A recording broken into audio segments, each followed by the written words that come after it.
Happy fall, happy football Sunday. I feel like I'm in the club here with all these leaves falling. This morning we have a very special unboxing and overview video. I have the Adidas Boston 12 here. If you follow my videos over the past few months, you knew that I gravitated more toward those low stack, not super cushioned, not plated shoes for training for this last race. Now that I'm going more into an aerobic base building period, I want to work back carbon fiber plates because I do think they have some benefits. Like I mentioned in that why I quit plated shoes videos, they have some benefits like taking the stress off of your body, which when you're ramping up to the highest mileage periods that you're ever going to hit, that can be a huge help to make sure that you're not overstressing certain muscles and you're hitting those high mileage levels with ease. So in this last training block, I was at about 100 miles per week in my peak. I peaked there for 3 weeks. Now for the next few months, I'm going to ramp about 40 miles per week now in a little recovery valley, but ramping back up to 100 and hopefully get up to 110, 120. And I want to hold that above 100 mileage for a few months and really see how much fitness I can build in this next period. So a shoe like the Adidas Boston 12 is the perfect companion to that, mixed with a good recovery shoe like the New Balance 1080 V13, and then a more traditional daily trainer. I'm going to stick with that Audi Zero SL. Maybe I'll add in something like the Saucony Convara or a lower stack shoe. Leave a comment below if you have a suggestion for a more traditional daily trainer that you want me to buy and review for the channel. Anyway, that's the plan for the next few months. Let's crack open this Adidas Boston 12 and I'll do a little overview of the shoe. All right, so I did open the box a little bit earlier. Let's crack it open, boom. Standard Adidas box. You know, Adidas has one of the simplest boxes in the running shoe game. I actually really like New Balance's boxes right now. They have that nice pop of red color, and obviously Nike is the OG with that orange box. Boom. So I was on the line about the shoe for a while. Let's check it out here. And the reason I ended up pulling the trigger on it was because look at this beautiful blue colorway. You cannot beat this thing. I mean, this is an absolutely gorgeous shoe. Another one of the reasons I was so excited about the shoe is because it combines that Light Strike Pro foam, which you can see here is this tan foam with the Light Strike 2.0. Now, that's the same thing that's going on in the Adidas Audi Zero SL, which I've done a ton of videos about on this channel. However, in the Boston 12 here, they're no longer using the regular Light Strike. They've moved on to Light Strike 2.0. So this should be a bit of a softer EVA foam than we see in the Light Strike. I'll do a little hands-on comparison this week with it. It's in the house right now and I don't want to go back in there because the kids are awake and I'll get mobbed. But yeah, you can see just from the push test here, I am feeling like this foam is a little bit softer, this traditional Light Strike 2.0. I also heard that they softened up the Light Strike Pro in this, and I'm not sure about that. So let's do a little bit of a push test here, and it does seem like this is a little bit softer. So I have the Adidas Takumi Sen in my collection. I also have the Audi Zero SL. Takumi Sen is primarily Light Strike Pro. So we could do a little test with the durometer to see if this foam in here, the Light Strike Pro, is actually softer than that.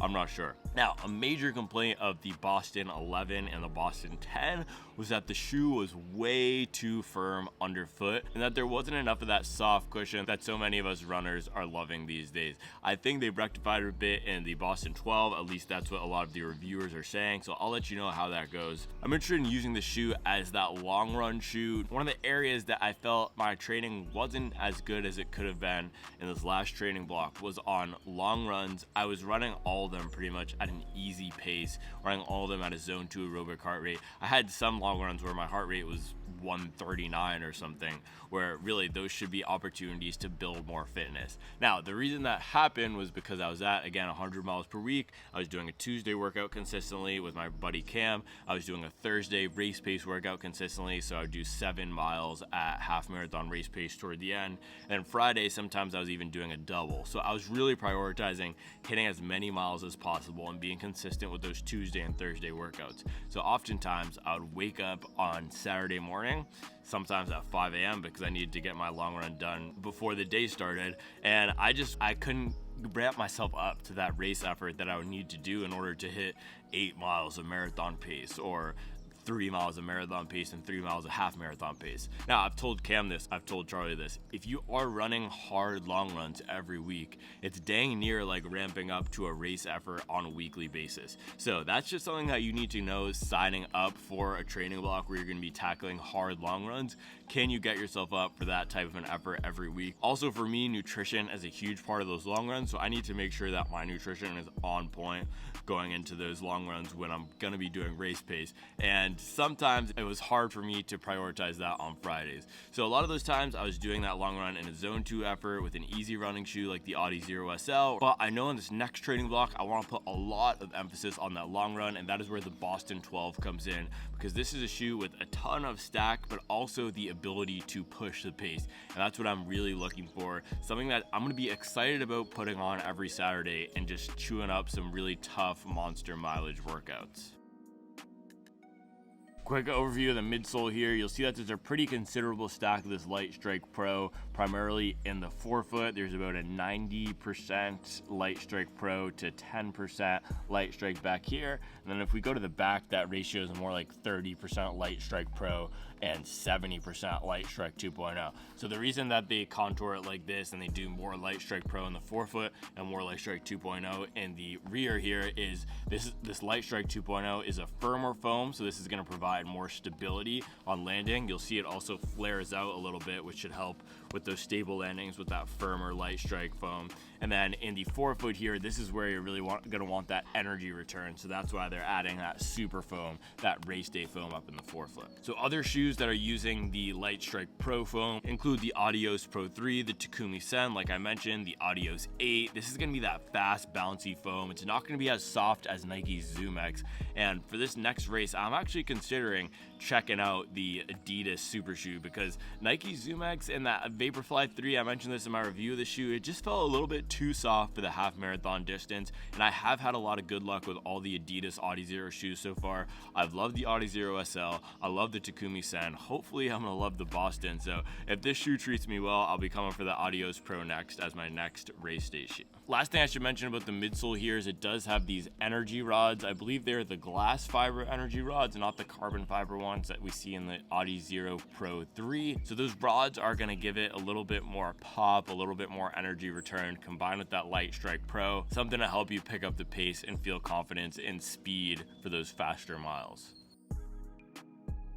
Now, one area I am just a little bit concerned about with this shoe is the upper. I got this in a 10.5. I've been switching off between 10.5 and 11. I'll do 11 in shoes that I want a little bit more of a relaxed feeling, a more comfortable feeling in. But because this is a shoe where I want to run fast workouts, those tempo runs, those long runs with race pace, I decided to go for that snugger fit, just a faster, more race-like feeling. However, the Adidas shoes have really snug uppers, so that might have been a mistake. I've only put this on my foot once and I wasn't using running socks, so we'll see how it goes when I do strap it up for that first run. But generally, the upper of these Adizero shoes is very tight, not too comfortable, and we're seeing the same thing on here. This is not a soft and padded upper. It's almost, you can hear that.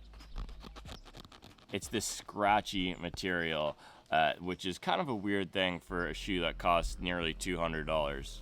It's $160, it was $180 with the tax. Now there are some of these TPU overlays on the shoes back here, should help with the lockdown. I'm sure the lockdown is going to be great, but it does take a little bit of time and effort adjusting it. Now another weird thing is the tongue is not gusseted on this guy, so you can see it just flops right out. I typically don't have any issues with tongues in shoes, but if you do have that issue where the tongue moves around, then this might be a bit of a challenging shoe for you. But it is held in place by the little lace passed through here, so hopefully that corrects some of the issues. But the tongue is not very padded here. Upper is not very padded at all, very thin, gonna be a race-like fit. And I think they did that because of the heavier bottom of the shoe. It's gonna need to have a bit of a lighter upper in order to stay under that 9.5 ounce, 10 ounce range. You don't wanna be going above 10 ounces for a shoe. That should be a faster shoe. Now, another reason this is a good shoe for the winter and autumn seasons is it does have that continental rubber around the bottom. So This is going to be a go-to shoe for those long runs, and sometimes it's going to be raining. This Continental rubber does a great job in the rain. It's one of the best, most sticky rubbers out there. I have experience with it in the Takumi Sen. It does a great job of that. Just feels very planted, gives me a lot of confidence when I'm running no matter the weather. I actually ran a half marathon in the rain in the Takumi Sen. Not the right shoe for that, is a bit too narrow and just not the most comfortable for those later miles, but it did a great job with that grip in the wet weather. Around the back here, there's just the standard rubber from Adidas. I don't know what they call this, but on the Adizero SL, this standard rubber actually did a really good job protecting the foam, and I have about 250 miles on that shoe and it's not worn through yet, so really good job with that shoe. This also does a decent job with the grip in the rain. Overall, this is a really good looking shoe. It blends a lot of those elements from race day shoes with daily trainers.